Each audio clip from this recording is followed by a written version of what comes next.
George, Diane, when we talked to the Obama people earlier in the day, they were very confident this was going to be a speech that was going to hit all of the marks that they were hoping Hillary Clinton would hit, and it did.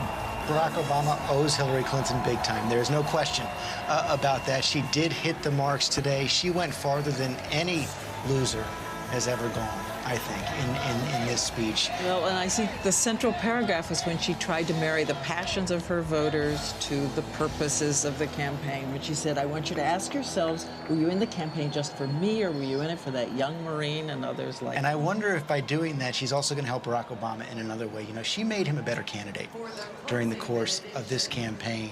And if you look at what she did in the speech, marrying the people out in the country to the issues that she wants to address, and the way she made that part of her case, she's raised the bar for Barack Obama Thursday night. He can learn a lot from the speech. And there were two people with tears standing in their eyes during this.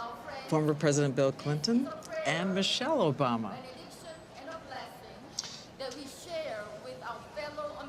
They're in a closing prayer right now. As soon as they finish, we'll go down to Kate Snow, because she is down in the Illinois delegation, and it'll be interesting to hear how Barack Obama's home delegation reacted to the speech. But George, you said something while the speech was going on I thought was interesting. You said so many candidates, when they're sort of leaving the stage for now, because Hillary Clinton obviously has a big role to play in this party in future days, but when they're leaving the stage for now, they tend to make good speeches. Ted Kennedy in 1980, Al Gore in 2000, that speech after the election was called by the Supreme Court, and now Hillary Clinton here in 2008. And Charlie, I got a reaction just at the end of the speech by a top McCain supporter who said, what a mistake not to pick Hillary Clinton.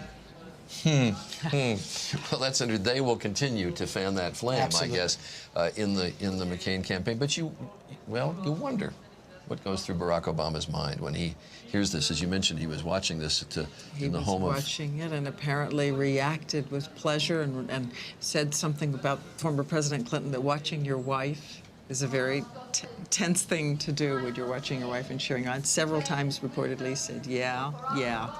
But do we doubt that this is not the final chapter in Hillary Clinton's amazing career? For sure. I don't want to in any way disrupt this prayer, but Kate Snow, when you're down in the Illinois delegation, I just wonder quietly if you can tell us how the people in that delegation reacted.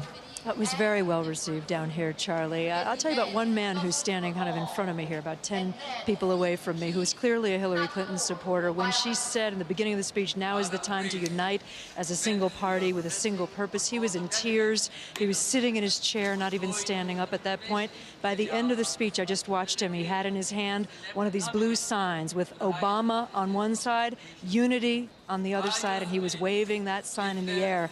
I think that pretty much says it all, Charlie. All right, Kate Snow, thanks very much.